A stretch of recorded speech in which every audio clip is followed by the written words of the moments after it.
ਇਹ ਹਫ਼ਤਾਵਾਰ ਬਾਈਬਲ ਦਾ ਦਰਸੀਵਾਜ਼ Plainfield Christian Science Church Independent ਵੱਲੋਂ ਹੈ, ਜਿਹੜਾ ਨਿਊ ਜਰਸੀ, ਅਮਰੀਕਾ ਵਿੱਚ ਹੈ। ਹੋਰ ਮਾਲੂਮਾਤ ਲਈ ਤੁਸੀਂ ਸਾਡੀ ਵੈਬਸਾਈਟ ਵੇਖੋ www.plainfieldcs.com। ਇਹ ਸਬਕ 22 ਅਕਤੂਬਰ 2023 ਐਤਵਾਰ ਦੇ ਦਿਨ ਹਫ਼ਤੇ ਦੇ ਅਖੀਰ ਉੱਤੇ ਤੁਹਾਡੇ ਪੜ੍ਹਨ ਲਈ ਤਿਆਰ ਕੀਤਾ ਗਿਆ ਹੈ। ਮਜ਼ਮੂਨ: ਮਰਨ ਦੇ ਬਾਅਦੋਂ ਇਮਤਿਹਾਨ। ਸੁਨਹਿਰੀ ਮਤਨ: ਮੁਕਾਸ਼ਫਾ। ਜਿਹੜਾ ਗਾਲਬ ਆਵੇ, ਮੈਂ ਉਹਨੂੰ ਹਯਾਤੀ ਦੇ ਰੁੱਖ ਵਿੱਚੋਂ, ਜਿਹੜਾ ਰੱਬ ਦੀ ਜੰਨਤ ਵਿੱਚ ਏ, ਫਲ ਖਾਣ ਨੂੰ ਦੇਵਾਂਗਾ। ਜਵਾਬੀ ਪੜ੍ਹਾਈ। ਯਸਾਇਆ: ਐ ਖੁਦਾਵੰਦ, ਤੂੰ ਹੀ ਮੇਰਾ ਰੱਬ ਏ, ਮੈਂ ਤੇਰੀ ਵਡਿਆਈ ਕਰਾਂਗਾ, ਤੇਰੇ ਨਾਂ ਦੀ ਸਤਾਇਸ਼ ਕਰਾਂਗਾ, ਕਿਉਂ ਜੇ ਤੂੰ ਅਜੀਬ ਕੰਮ ਕੀਤੇ ਨੇ, ਕਿਉਂ ਜੇ ਤੂੰ ਮਸਕੀਨ ਲਈ ਕਲਾ ਤੇ ਮੁਥਾਜ ਲਈ ਪਰੇਸ਼ਾਨੀ ਦੇ ਵੇਲੇ ਤਾਕਤ ਤੇ ਹਨੇਰੀ ਤੋਂ ਪਨਾਹ ਤੇ ਗਰਮੀ ਤੋਂ ਬਚਾਉਣ ਨੂੰ ਪਰਛਾਵਾਂ ਹੋਇਆ ਏ। ਜਿਸ ਵੇਲੇ ਜ਼ਾਲਮਾਂ ਦਾ ਸਾਹ ਕੰਧ ਸੁੱਟਣ ਵਾਲੇ ਤੂਫਾਨ ਵਾਂਗਰ ਹੋ ਗਿਆ, ਤੇ ਰੱਬੁਲ ਅਫਵਾਜ ਇਸ ਪਹਾੜ ਉੱਤੇ ਸਾਰੀਆਂ ਕੌਮਾਂ ਲਈ ਫਰਬਾ ਸ਼ੈਵਾਂ ਨਾਲ ਇੱਕ ਦਾਵਤ ਤਿਆਰ ਕਰੇਗਾ, ਬਲਕਿ ਇੱਕ ਦਾਵਤ ਤਿਲਛਟ ਉਤੋਂ ਨਿਤਰੀ ਹੋਈ ਮੈਂ ਨਾਲ, ਹਾਂ ਫਰਬਾ ਸ਼ੈਵਾਂ ਨਾਲ ਜਿਹੜੀਆਂ ਮਗਜ਼ ਵਾਲੀਆਂ ਹੋਣ, ਤੇ ਮੈਂ ਨਾਲ ਜਿਹੜੀ ਤਿਲਛਟ ਨਾਲੋਂ ਚੰਗੀ ਨਿਤਰੀ ਹੋਵੇ। ਤੇ ਉਹ ਇਸ ਪਹਾੜ ਉੱਤੇ ਇਸ ਪਰਦੇ ਨੂੰ ਜਿਹੜਾ ਸਾਰੇ ਲੋਕਾਂ ਉੱਤੇ ਡਿੱਗ ਪਿਆ, ਤੇ ਉਸ ਨਕਾਬ ਨੂੰ ਜਿਹੜਾ ਸਾਰੀਆਂ ਕੌਮਾਂ ਉੱਤੇ ਲਮਕ ਰਿਹਾ ਏ, ਦੂਰ ਕਰੇਗਾ। ਉਹ ਮੌਤ ਨੂੰ ਹਮੇਸ਼ਾ ਲਈ ਨਾਬੂਦ ਕਰ ਦੇਵੇਗਾ, ਤੇ ਖੁਦਾਵੰਦ ਰੱਬ ਸਾਰਿਆਂ ਦੇ ਮੁਖੜਿਆਂ ਤੋਂ ਅਥਰੂ ਪੂੰਝ ਦੇਵੇਗਾ, ਤੇ ਆਪਣੇ ਲੋਕਾਂ ਦੀ ਨਕਾਤੀ ਸਾਰੀ ਧਰਤੀ ਉੱਤੋਂ ਮਿਟਾ ਦੇਵੇਗਾ, ਕਿਉਂ ਜੇ ਖੁਦਾਵੰਦ ਨੇ ਇਹ ਆਖਿਆ ਏ। ਤੇ ਉਸ ਵੇਲੇ ਇੰਝ ਆਖਿਆ ਜਾਵੇਗਾ, ਭਈ ਲਓ, ਇਹ ਸਾਡਾ ਰੱਬ ਏ, ਅਸੀਂ ਉਹਦੀ ਰਾਹ ਤੱਕਦੇ ਸੀ, ਤੇ ਉਹੀ ਸਾਨੂੰ ਬਚਾਵੇਗਾ। ਦਰਸੀਵਾਜ਼ ਬਾਈਬਲ ਵਿੱਚੋਂ ਮੁਕਾਸ਼ਫਾ।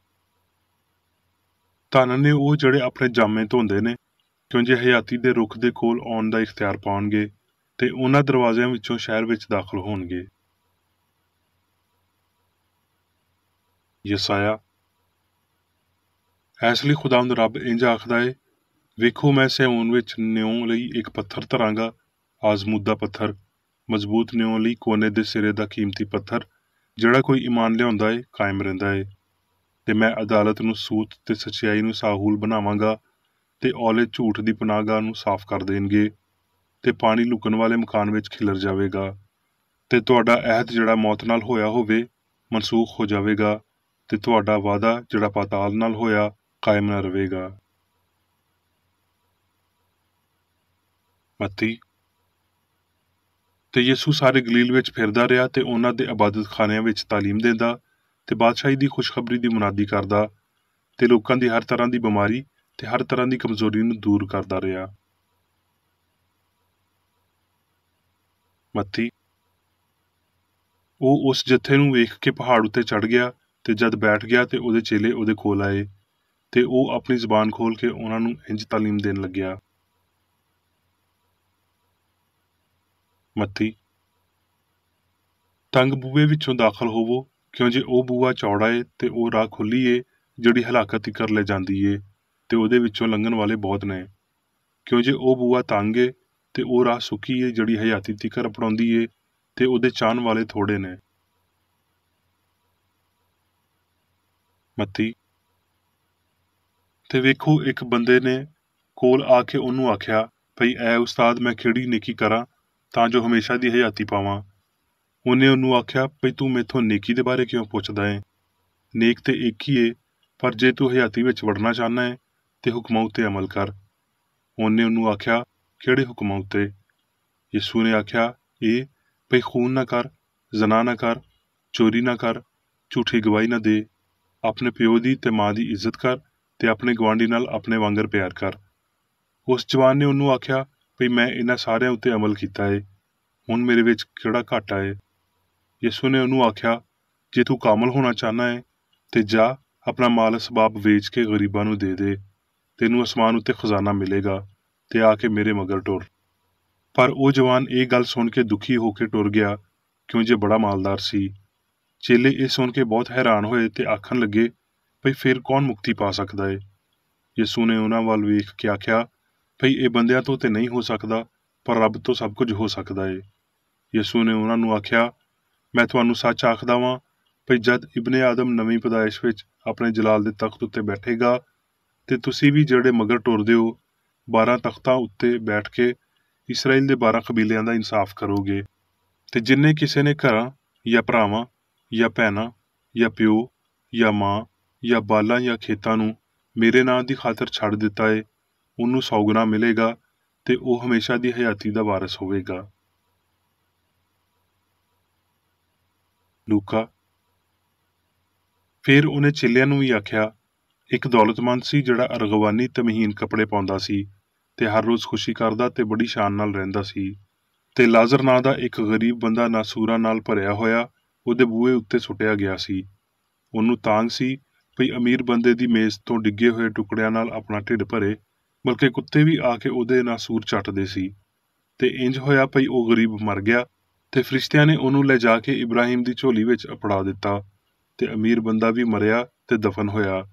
ਉਹਨੇ ਰੂਹਾਂ ਦੇ ਆਲਮ ਦੇ ਵਿਚਾਲੇ ਅਜ਼ਾਬ ਵਿੱਚ ਪੈ ਕੇ ਆਪਣੀਆਂ ਅੱਖੀਆਂ ਚੁੱਕੀਆਂ ਤੇ ਇਬਰਾਹੀਮ ਨੂੰ ਦੂਰੋਂ ਵੇਖਿਆ ਤੇ ਉਹਦੀ ਝੋਲੀ ਵਿੱਚ ਲਾਜ਼ਰ ਨੂੰ। ਤੇ ਉਹਨੇ ਪੁਕਾਰ ਕੇ ਆਖਿਆ, ਐ ਬਾਪ ਇਬਰਾਹੀਮ, ਮੇਰੇ ਉੱਤੇ ਰਹਿਮ ਕਰਕੇ ਲਾਜ਼ਰ ਨੂੰ ਘੱਲ, ਭਈ ਆਪਣੀ ਉਂਗਲੀ ਦਾ ਸਿਰਾ ਭੇਂ ਕੇ ਮੇਰੀ ਜੀਭ ਨੂੰ ਤਰ ਕਰੇ, ਕਿਉਂ ਜੇ ਮੈਂ ਇਸ ਅੱਗ ਵਿੱਚ ਤੜਫਦਾ ਵਾਂ।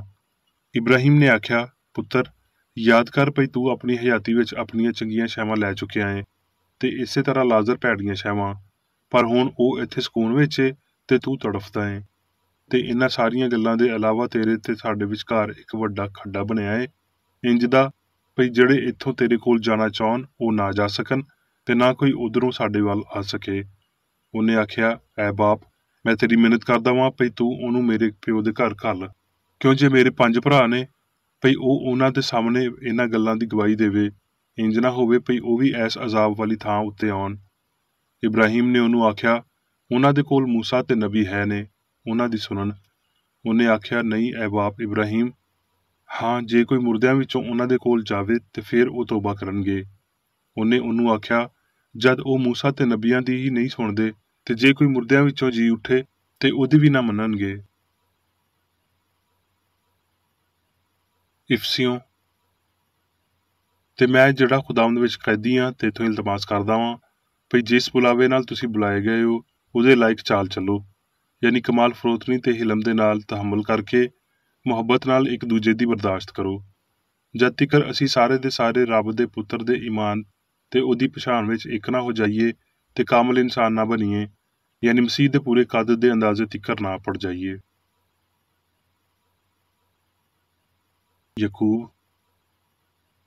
ਹੈ ਮੇਰੇ ਭਰਾਓ, ਜਦੋਂ ਤੁਸੀਂ ਵੱਖਰੀਆਂ ਵੱਖਰੀਆਂ ਅਜ਼ਮਾਇਸ਼ਾਂ ਵਿੱਚ ਪਵੋ ਤੇ ਇਹਨੂੰ ਇਹ ਜਾਣ ਕੇ ਕਮਾਲ ਖੁਸ਼ੀ ਸਮਝਿਓ ਭਈ ਤੁਹਾਡੇ ਈਮਾਨ ਦੀ ਅਜ਼ਮਾਇਸ਼ ਸਬਰ ਪੈਦਾ ਕਰਦੀ ਏ, ਤੇ ਸਬਰ ਨੂੰ ਆਪਣਾ ਪੂਰਾ ਕੰਮ ਕਰਨ ਦਿਓ ਤਾਂ ਜੋ ਤੁਸੀਂ ਪੂਰੇ ਕਾਮਲ ਹੋ ਜਾਵੋ ਤੇ ਤੁਹਾਡੇ ਵਿੱਚ ਕਿਸੇ ਗੱਲ ਦਾ ਘਾਟਾ ਨਾ ਰਵੇ। ਧੰਨ ਏ ਉਹ ਬੰਦਾ ਜਿਹੜਾ ਅਜ਼ਮਾਇਸ਼ ਦੀ ਬਰਦਾਸ਼ਤ ਕਰਦਾ ਏ, ਕਿਉਂ ਜੇ ਜਦੋਂ ਮਕਬੂਲ ਠਹਿਰਿਆ ਤੇ ਹਯਾਤੀ ਦਾ ਉਹ ਹਾਸਲ ਕਰੇਗਾ ਜਿਹਦਾ ਖੁਦਾਵੰਦ ਨੇ ਆਪਣੇ ਮੁਹੱਬਤ ਕਰਨ ਵਾਲਿਆਂ ਨਾਲ ਵਾਅਦਾ ਕੀਤਾ ਏ। ਹੁਣ ਮੈਂ ਮੇਰੀ ਬੇਕਰੇਡੀ ਦੀ ਲਿਖੀ ਹੋਈ ਕ੍ਰਿਸਚਨ ਸਾਇੰਸ ਦੀ ਦਰਸੀ ਕਿਤਾਬ ਸਾਇੰਸ ਤੇ ਸਿਹਤ ਆਇਤਾਂ ਦੀ ਕੁੰਜੀ ਦੇ ਨਾਲ ਵਿੱਚੋਂ ਲਈਆਂ ਹੋਈਆਂ ਲਿਖਾਈਆਂ ਪੜਾਂਗਾ। ਸਾਇੰਸ ਤੇ ਸਿਹਤ। ਹਯਾਤੀ ਹਮੇਸ਼ਾ ਦੀ ਏ, ਸਾਨੂੰ ਇਹ ਲੱਭਣੀ ਚਾਹੀਦੀ ਏ ਤੇ ਇਹਦੇ ਤੋਂ ਇਜ਼ਹਾਰ ਨੂੰ ਸ਼ੁਰੂ ਕਰਨਾ ਚਾਹੀਦਾ ਏ। ਹਯਾਤੀ ਤੇ ਚੰਗਿਆਈ ਲਾਫਾਨੀ ਨੇ, ਤੇ ਆਓ ਅਸੀਂ ਵਜੂਦੀਅਤ ਦੇ ਬਾਰੇ ਆਪਣੇ ਖਿਆਲਾਂ ਨੂੰ ਉਮਰ ਤੇ ਖੌਫ ਦੀ ਬਜਾਏ ਪਿਆਰ, ਤਾਜ਼ਗੀ ਤੇ ਲਗਾਤਾਰੀ ਦੇ ਨਾਲ ਬਣਾਈਏ। ਰੱਬ ਹਯਾਤੀ ਜਾਂ ਜ਼ਹਾਨਤ ਏ ਜਿਹੜਾ ਜਾਨਵਰਾਂ ਤੇ ਇਹਦੇ ਨਾਲ ਨਾਲ ਇਨਸਾਨਾਂ ਦੀ ਵੀ ਪਛਾਣ ਤੇ ਇਨਫਰਾਦੀਅਤ ਨੂੰ ਬਣਾਉਂਦਾ ਤੇ ਬਚਾ ਕੇ ਰੱਖਦਾ ਏ।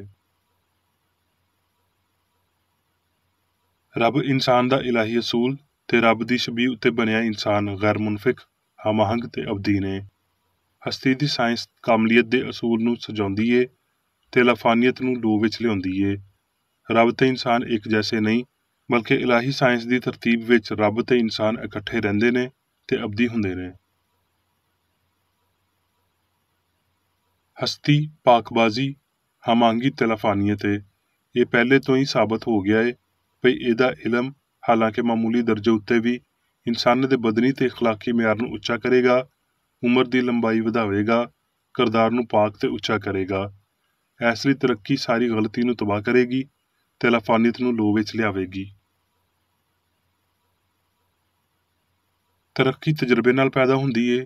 ਇਹ ਫਾਨੀ ਇਨਸਾਨ ਦੀ ਮਜ਼ਬੂਤੀ ਏ, ਜਿਹਦੇ ਰਾਹੀਂ ਲਾਫਾਨੀ ਦੀ ਖਾਤਰ ਫਾਨੀ ਬੰਦੇ ਨੂੰ ਛੱਡ ਦਿੱਤਾ ਜਾਂਦਾ ਏ, ਭਾਵੇਂ ਇੱਥੇ ਜਾਂ ਇਹਦੇ ਬਾਅਦ। ਤਕਲੀਫਾਂ ਜਾਂ ਸਾਇੰਸ ਨੂੰ ਹਯਾਤੀ ਤੇ ਸਿਆਣ ਦੇ ਬਾਰੇ ਸਾਰੇ ਭਰਮਾਂ ਨੂੰ ਮੁਕਾ ਦੇਣਾ ਚਾਹੀਦਾ ਏ ਤੇ ਮਾਦੀ ਸਿਆਣ ਤੇ ਖੁਦੀ ਨੂੰ ਨਵੇਂ ਸਿਰੇ ਤੋਂ ਪੈਦਾ ਕਰਨਾ ਚਾਹੀਦਾ ਏ। ਪੁਰਾਣੀ ਇਨਸਾਨੀਅਤ ਨੂੰ ਉਹਦੇ ਕੰਮਾਂ ਦੇ ਨਾਲ ਮਨਸੂਖ ਕਰ ਦੇਣਾ ਚਾਹੀਦਾ ਏ। ਕੋਈ ਵੀ ਨਫਸ ਪ੍ਰਸਤੀ ਜਾਂ ਪਾਪ ਆਲੂਦ ਸ਼ੈ ਫਾਨੀ ਨਹੀਂ ਏ। ਇਹ ਮਾਦੇ ਦੀ ਮੌਤ ਨਹੀਂ, ਬਲਕਿ ਝੂਠੇ ਮਾਦੀ ਫਹਿਮ ਤੇ ਪਾਪ ਦੀ ਮੌਤ ਹੀ ਏ, ਜਿਹਨੂੰ ਇਨਸਾਨ ਤੇ ਹਯਾਤੀ ਹਮਾਂਗ ਅਸਲੀ ਤੇ ਅਬਦੀ ਜ਼ਾਹਿਰ ਕਰਦੇ ਨੇ। ਮਾਦੇ ਦੀਆਂ ਨਾਂ ਦੀਆਂ ਲਜ਼ਤਾਂ ਤੇ ਪੀੜਾਂ ਨੇਸਤ ਹੋ ਜਾਂਦੀਆਂ ਨੇ ਤੇ ਉਹਨਾਂ ਨੂੰ ਸੱਚਾਈ ਦੇ ਸ਼ੋਲੇ, ਰੂਹਾਨੀ ਸਿਆਣ ਤੇ ਹਸਤੀ ਦੀ ਅਸਲੀਅਤ ਦੇ ਹੇਠਾਂ ਟੁਰਨਾ ਪਵੇਗਾ। ਫਾਨੀ ਅਕੀਦੇ ਨੂੰ ਪਾਪ ਤੇ ਗਲਤੀ ਤੋਂ ਛੁਟਕਾਰਾ ਪਾਉਣ ਲਈ ਉਹਨਾਂ ਵਿੱਚ ਪਾਏ ਜਾਣ ਵਾਲੇ ਸਕੂਨ ਨੂੰ ਮੁਕਾਉਣਾ ਪਏਗਾ। ਛੇਤੀ ਜਾਂ ਦੇਰ ਨਾਲ ਇਹ ਸਿੱਖ ਲਿਆ ਜਾਵੇਗਾ ਤੇ ਉਹ ਤਬਾਹੀ ਦੀਆਂ ਪੀੜਾਂ ਕਦ ਤੀਕਰ ਸਹਿਣਗੇ, ਇਹਦਾ ਇਨਸਾਰ ਗਲਤੀ ਦੀ ਸ਼ਿੱਦਤ ਉੱਤੇ ਹੈ। ਚਾਲਾਕ, ਸਾਦਾ ਤੇ ਚੁਸਤ ਰਹੋ। ਜਿਹੜੀ ਰਾਹ ਐਸ ਫਹਿਮ ਵੱਲ ਲੈ ਜਾਂਦੀ ਏ ਭਈ ਕੱਲਾ ਰੱਬ ਹੀ ਹਯਾਤੀ ਏ, ਉਹ ਰਾਹ ਸਿੱਧੀ ਤੇ ਸੌੜੀ ਏ।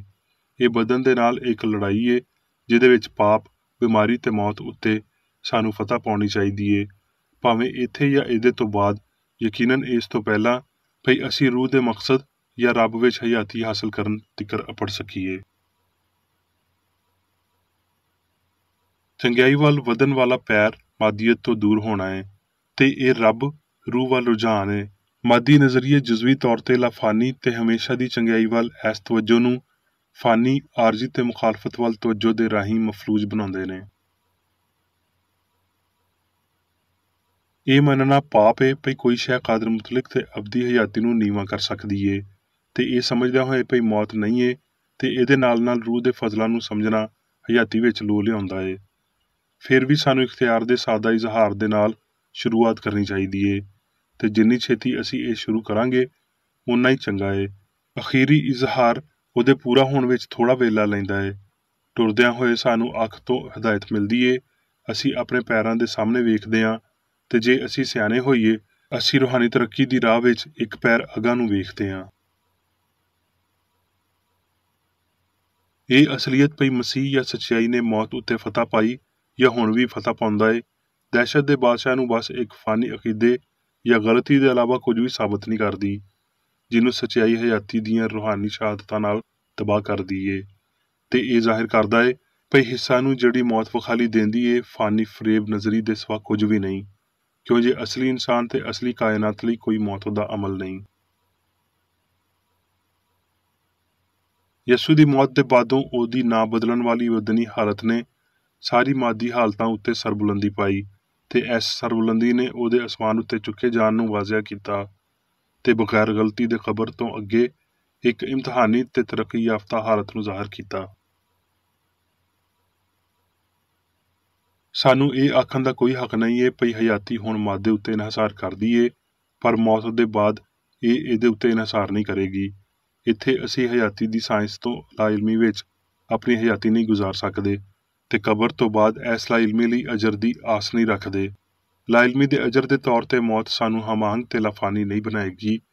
ਜੇ ਇੱਥੇ ਅਸੀਂ ਕ੍ਰਿਸਚਨ ਸਾਇੰਸ ਉੱਤੇ ਧਿਆਨ ਨਹੀਂ ਦਿੰਦੇ, ਜਿਹੜੀ ਰੂਹਾਨੀ ਤੇ ਅਬਦੀ ਏ, ਤੇ ਅਸੀਂ ਇਹਦੇ ਬਾਅਦ ਰੂਹਾਨੀ ਹਯਾਤੀ ਲਈ ਵੀ ਤਿਆਰ ਨਹੀਂ ਹੋਵਾਂਗੇ। ਆਪਣੇ ਆਪ ਦੀ ਮਨਸੂਖੀ, ਜਿਹਦੇ ਪਾਰੋਂ ਅਸੀਂ ਗਲਤੀ ਦੇ ਨਾਲ ਆਪਣੀ ਜੰਗ ਵਿੱਚ ਆਪਣਾ ਸਭ ਕੁਝ ਸੱਚਾਈ ਜਾਂ ਮਸੀਹ ਦੇ ਹਵਾਲੇ ਕਰ ਦਿੰਦੇ ਹਾਂ, ਕ੍ਰਿਸਚਨ ਸਾਇੰਸ ਦਾ ਅਸੂਲ ਏ। ਇਹ ਅਸੂਲ ਵਜ਼ਾਹਤ ਕਰਦਾ ਏ ਰੱਬ ਦੀ ਇਲਾਹੀ ਅਸੂਲ ਦੇ ਤੌਰ ਤੇ, ਯਾਨੀ ਹਯਾਤੀ ਪਿਓ ਦੀ ਪੇਸ਼ ਕਰਦਾ, ਸੱਚਾਈ ਦੇ ਤੌਰ ਤੇ ਪੁੱਤਰ ਦੀ ਪੇਸ਼ ਕਰਦਾ ਤੇ ਮੁਹੱਬਤ ਦੇ ਤੌਰ ਤੇ ਮਾਂ ਦੀ ਪੇਸ਼ ਕਰਦਾ। ਹਰ ਇਨਸਾਨ ਨੂੰ ਕਿਸੇ ਨਾ ਕਿਸੇ ਵੇਲੇ ਇੱਥੇ ਜਾਂ ਆਖਰਤ ਵਿੱਚ ਰੱਬ ਦੇ ਮੁਖਾਲਫ ਤਾਕਤ ਉੱਤੇ ਫਾਨੀ ਅਕੀਦੇ ਦੇ ਨਾਲ ਨਿਬੜਨਾ ਤੇ ਉਹਨੂੰ ਫਤਹ ਕਰਨਾ ਚਾਹੀਦਾ ਹੈ। ਅਸੀਂ ਜਾਣਦੇ ਹਾਂ ਭਈ ਜਦੋਂ ਅਖੀਰੀ ਨਰਸਿੰਗਾ ਵਜਾਇਆ ਜਾਵੇਗਾ ਸਭ ਕੁਝ ਇੱਕ ਪਲ ਵਿੱਚ ਬਦਲ ਜਾਵੇਗਾ, ਪਰ ਹਿਕਮਤ ਦਾ ਇਹ ਅਖੀਰੀ ਸੁਨੇਹਾ ਉਦੋਂ ਤੀਕਰ ਨਹੀਂ ਆ ਸਕਦਾ ਜਦੋਂ ਤੀਕਰ ਇਨਸਾਨ ਮਸੀਹੀ ਕਿਰਦਾਰ ਦੀ ਤਰੱਕੀ ਵਿੱਚ ਹਰ ਇੱਕ ਛੋਟੇ ਸੁਨੇਹੇ ਨੂੰ ਪਹਿਲਾਂ ਤੋਂ ਹੀ ਕਬੂਲ ਨਾ ਕਰਦੇ ਹੋਣ। ਆਲਮਗੀਰ ਮੁਕਤੀ ਤਰੱਕੀ ਤੇ ਇਮਤਿਹਾਨ ਉੱਤੇ ਮਰਕੂਜ਼ ਏ ਤੇ ਇਹਨਾਂ ਦੇ ਬਗੈਰ ਹਾਸਲ ਕਰਨੀ ਨਾਮੁਮਕਿਨ ਏ। ਅਸਮਾਨ ਕੋਈ ਥਾਂ ਨਹੀਂ ਏ, ਬਲਕਿ ਸਿਆਣ ਦੀ ਇਲਾਹੀ ਹਾਲਤ ਏ, ਜਿਹਦੇ ਵਿੱਚ ਸਿਆਣ ਦੇ ਸਾਰੇ ਜ਼ਹੂਰ ਹਮਾਹੰਗ ਤੇ ਫਾਨੀ ਹੁੰਦੇ ਨੇ। ਕਿਉਂ ਜੇ ਉੱਥੇ ਪਾਪ ਨਹੀਂ ਏ ਤੇ ਇਨਸਾਨ ਉੱਥੇ ਆਪਣੀ ਰਾਸਤਬਾਜ਼ੀ ਦੇ ਨਾਲ ਨਹੀਂ, ਰੱਬ ਦੀ ਸੋਚ ਦੀ ਮਲਕੀਅਤ ਵਿੱਚ ਪਾਇਆ ਜਾਂਦਾ ਏ, ਜਿਵੇਂ ਭਈ ਕਲਾਮ ਹੀ ਇਹ ਦੱਸਦਾ ਏ। ਨਫਸੀ ਦੌਰ ਵਿੱਚ ਪੂਰੀ ਕ੍ਰਿਸਚਨ ਸਾਇੰਸ ਨੂੰ ਉਸ ਤਬਦੀਲੀ ਤੋਂ ਪਹਿਲਾਂ ਹਾਸਲ ਨਹੀਂ ਕੀਤਾ ਜਾ ਸਕਦਾ ਜਿਹਨੂੰ ਮੌਤ ਦਾ ਨਾਂ ਦਿੱਤਾ ਗਿਆ ਏ। ਕਿਉਂ ਜੇ ਜਿਹਨੂੰ ਅਸੀਂ ਸਮਝ ਨਹੀਂ ਸਕਦੇ, ਉਹਨੂੰ ਜ਼ਾਹਿਰ ਕਰਨ ਦੀ ਤਾਕਤ ਸਾਡੇ ਵਿੱਚ ਨਹੀਂ ਏ। ਪਰ ਇਨਸਾਨੀ ਖੁਦੀ ਨੂੰ ਅੰਜੀਲੀ ਤਬਲੀਗ ਮਿਲਣੀ ਚਾਹੀਦੀ ਏ। ਅੱਜ ਰੱਬ ਸਾਡੇ ਤੋਂ ਇਸ ਕੰਮ ਨੂੰ ਮੰਨਣ ਤੇ ਜਲਦੀ ਨਾਲ ਅਮਲੀ ਤੌਰ ਤੇ ਮਾਦੀ ਨੂੰ ਤਰਕ ਕਰਨ ਤੇ ਰੂਹਾਨੀ ਉੱਤੇ ਅਮਲ ਕਰਨ ਦਾ ਮੁਤਾਲਬਾ ਕਰਦਾ ਏ, ਜਿਹਦੇ ਤੋਂ ਬੈਰੂਨੀ ਤੇ ਅਸਲੀ ਦਾ ਅੰਦਾਜ਼ਾ ਹੁੰਦਾ ਏ। ਹਯਾਤੀ ਅਸਲੀ ਏ ਤੇ ਮੌਤ ਵਹਿਮ ਏ। ਯਸੂ ਦੀ ਰਾਹ ਵਿੱਚ ਰੂਹ ਦੀਆਂ ਅਸਲੀਅਤਾਂ ਦਾ ਇੱਕ ਇਜ਼ਹਾਰ ਮਾਦੀ ਸਿਆਣ ਦੇ ਹਨੇਰ ਇਦਰਾਕ ਵਿੱਚ ਹਮਾਂਗੀ ਤੇ ਲਾਫਾਨੀਅਤ ਨੂੰ ਹੱਲ ਕਰਦਾ ਏ। ਇਸ ਮੁਕਤਦਰ ਵੇਲੇ ਵਿੱਚ ਇਨਸਾਨ ਦੀ ਤਰਜੀਹ ਆਪਣੇ ਮਾਲਕ ਤੇ ਇਹਨਾਂ ਲਫ਼ਜ਼ਾਂ ਨੂੰ ਸਾਬਤ ਕਰਨਾ ਏ, ਜੇ ਕੋਈ ਬੰਦਾ ਮੇਰੇ ਕਲਾਮ ਉੱਤੇ ਅਮਲ ਕਰੇਗਾ ਤੇ ਉਹ ਹਮੇਸ਼ਾ ਤੀਕਰ ਕਦੀ ਮੌਤ ਨੂੰ ਨਾ ਵੇਖੇਗਾ। ਝੂਠੇ ਭਰੋਸਿਆਂ ਤੇ ਮਾਦੀ ਸਬੂਤਾਂ ਦੇ ਖਿਆਲਾਂ ਨੂੰ ਮੁਕਾਉਣ ਲਈ ਤਾਂ ਜੋ ਸ਼ਖਸੀ ਰੂਹਾਨੀ ਹਕੀਕਤਾਂ ਸਾਹਮਣੇ ਆਉਣ, ਇਹ ਇੱਕ ਬਹੁਤ ਵੱਡਾ ਹਾਸਲ ਕੁਨੰਦਾ ਏ, ਜਿਹਦੇ ਰਾਹੀਂ ਅਸੀਂ ਗਲਤ ਨੂੰ ਮੁਕਾ ਦੇਵਾਂਗੇ ਤੇ ਸੱਚਾਈ ਨੂੰ ਥਾਂ ਦੇਵਾਂਗੇ। ਇਸ ਤਰ੍ਹਾਂ ਅਸੀਂ ਸੱਚਾਈ ਦੀ ਉਸ ਹੈਕਲ ਜਾਂ ਬਦਨ ਨੂੰ ਬਣਾਉਂਦੇ ਹਾਂ ਜਿਹਦਾ ਮਿਸਤਰੀ ਜਾਂ ਬਣਾਉਣ ਵਾਲਾ ਰੱਬ ਏ। ਹੁਣ ਮੈਂ ਮੇਰੀ ਬੇਕਰ ਰੇਡੀ ਵੱਲੋਂ ਚਰਚ ਮੈਨੂਅਲ ਵਿੱਚ ਦਿੱਤੇ ਹੋਏ ਰੋਜ਼ਾਨਾ ਦੇ 3 ਫਰਜ਼ ਪੜਾਂਗਾ। ਰੋਜ਼ਾਨਾ ਦੀ ਦੁਆ। ਇਸ ਚਰਚ ਦੇ ਹਰ ਰੁਕਨ ਦਾ ਇਹ ਫਰਜ਼ ਏ ਭਈ ਉਹ ਹਰ ਰੋਜ਼ ਇਹ ਦੁਆ ਕਰੇ, ਤੇਰੀ ਬਾਦਸ਼ਾਹੀ ਆਵੇ, ਇਲਾਹੀ ਸੱਚਾਈ, ਹਯਾਤੀ ਤੇ ਪਿਆਰ ਦੀ ਸਲਤਨਤ ਮੇਰੇ ਅੰਦਰ ਕਾਇਮ ਹੋਵੇ ਤੇ ਸਾਰੇ ਪਾਪ ਮੈਥੋਂ ਨਿਕਲ ਜਾਣ, ਤੇ ਤੇਰਾ ਕਲਾਮ ਸਾਰੇ ਇਨਸਾਨਾਂ ਦੇ ਪਿਆਰ ਨੂੰ ਵਧਾਵੇ ਤੇ ਉਹਨਾਂ ਉੱਤੇ ਹਕੂਮਤ ਕਰੇ। ਮਕਸਦਾਂ ਤੇ ਕੰਮਾਂ ਦਾ ਇੱਕ ਅਸੂਲ। ਨਾ ਕੋਈ ਮੁਖਾਲਫਤ ਤੇ ਨਾ ਕੋਈ ਜ਼ਾਤੀ ਤਾਲੁਕ ਮਾਦਰੀ ਚਰਚ ਦੇ ਕਿਸੇ ਰੁਕਨ ਦੇ ਮਕਸਦਾਂ ਜਾਂ ਕੰਮਾਂ ਉੱਤੇ ਅਸਰ ਕਰਨੇ ਚਾਹੀਦੇ। ਸਾਇੰਸ ਵਿੱਚ ਬਸ ਇਲਾਹੀ ਪਿਆਰ ਹੀ ਹਕੂਮਤ ਕਰਦਾ ਏ ਤੇ ਇੱਕ ਮਸੀਹ ਸਾਇੰਸਦਾਨ ਪਾਪ ਨੂੰ ਰੱਦ ਕਰਦਿਆਂ ਹੋਏ ਸੁੱਚੀ ਭਰਾਬੰਦੀ, ਖੈਰਾਤ ਪਸੰਦੀ ਤੇ ਮਾਫੀ ਨਾਲ ਪਿਆਰ ਦੀਆਂ ਮਿੱਠੀਆਂ ਸੱਚਾਈਆਂ ਦਾ ਪਰਛਾਵਾਂ ਬਣਦਾ ਏ। ਇਸ ਚਰਚ ਦੇ ਸਾਰੇ ਰੁਕਨਾਂ ਨੂੰ ਸਾਰੇ ਪਾਪਾਂ ਤੋਂ, ਗਲਤ ਤਰ੍ਹਾਂ ਦੀਆਂ ਪੇਸ਼ਨਗੋਈਆਂ, ਮੁਨਸਫੀਆਂ, ਮੁਜ਼ਮਤਾਂ, ਸਲਾਵਾਂ, ਗਲਤ ਅਸਰਾਂ ਨੂੰ ਲੈਣ ਤੇ ਗਲਤ ਅਸਰ ਦੇਣ ਤੋਂ ਆਜ਼ਾਦ ਰਹਿਣ ਲਈ ਹਰ ਰੋਜ਼ ਖਿਆਲ ਰੱਖਣਾ ਚਾਹੀਦਾ ਏ ਤੇ ਦੁਆ ਕਰਨੀ ਚਾਹੀਦੀ ਏ। ਫਰਜ਼ ਲਈ ਚੁਸਤੀ। ਇਸ ਚਰਚ ਦੇ ਹਰ ਰੁਕਨ ਦਾ ਇਹ ਫਰਜ਼ ਏ ਭਈ ਉਹ ਹਰ ਰੋਜ਼ ਜਾਰਿਹਾਨਾ ਜ਼ਹਿਨੀ ਸਲਾਮਾਂ ਦੇ ਖਿਲਾਫ ਆਪਣੇ ਆਪ ਨੂੰ ਤਿਆਰ ਰੱਖੇ ਤੇ ਰੱਬ, ਆਪਣੇ ਕਾਇਦ ਤੇ ਇਨਸਾਨਾਂ ਲਈ ਆਪਣੇ ਫਰਜ਼ਾਂ ਨੂੰ ਨਾ ਕਦੀ ਭੁੱਲੇ ਤੇ ਨਾ ਕਦੀ ਨਜ਼ਰਅੰਦਾਜ਼ ਕਰੇ। ਉਹਦੇ ਕੰਮਾਂ ਦੇ ਰਾਹੀਂ ਉਹਦਾ ਇਨਸਾਫ ਹੋਵੇਗਾ, ਉਹ ਬੇਕਸੂਰ ਜਾਂ ਕਸੂਰਵਾਰ ਹੋਵੇਗਾ।